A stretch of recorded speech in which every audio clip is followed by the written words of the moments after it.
নিশ্চয়ই আওয়ামী লীগ অন্যায় কাজ করেছে অনেক।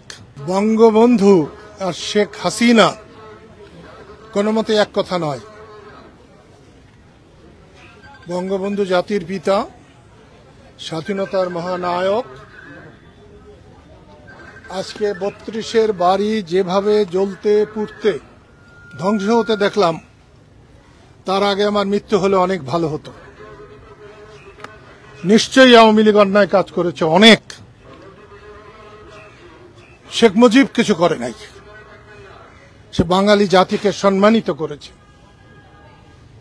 আজকের এই ধ্বংস ভবিষ্যৎ ইতিহাসে বাঙালি জাতির জন্য একটা কলঙ্কের হয়ে থাকবে। আমি সফল ছাত্র নেতৃবৃন্দকে বলবো, দেশকে ধ্বংসের হাত থেকে রক্ষা করুন, সংখ্যালঘুদের জীবন রক্ষা করুন। আওয়ামী লীগ করলেই কোনো দোষের নয়, কোনো আওয়ামী লীগের গায়ে হাত দেবেন না। দেশে শান্তি স্থাপন করুন, আপনারা জয় তিলক কপালে পড়ুন। আমি চাই এখন থেকেই দেশে একটা শান্তি আসুক।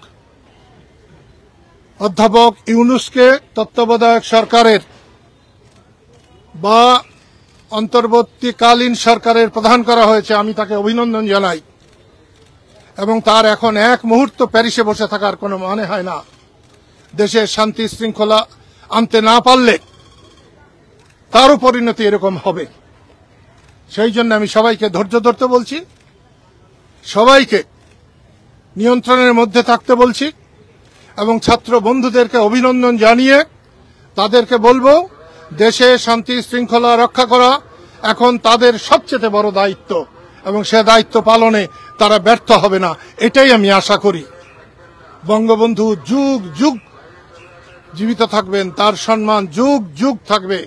যারা এই অপকর্ম করছে তাদের একদিন না একদিন বিচার হবেই হবে। ধন্যবাদ।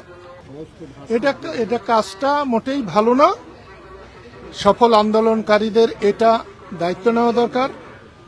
প্রশাসন যারা আছে তাদের দায়িত্ব নেওয়া দরকার। বিশেষ করে সেনাবাহিনীর লোকদের এর সম্পূর্ণ দায়িত্ব নেওয়া দরকার। আওয়ামী লীগের নেতাকর্মীদের কিচ্ছু হবে না। বঙ্গবন্ধুর হত্যার মধ্য দিয়ে যে বিপর্যয় এসেছিল, এটা তার চেয়ে বড় বিপর্যয় নয়। হ্যাঁ, কিছুটা সময় তাদের ভয় যাবে, ভীতি যাবে, কষ্ট যাবে,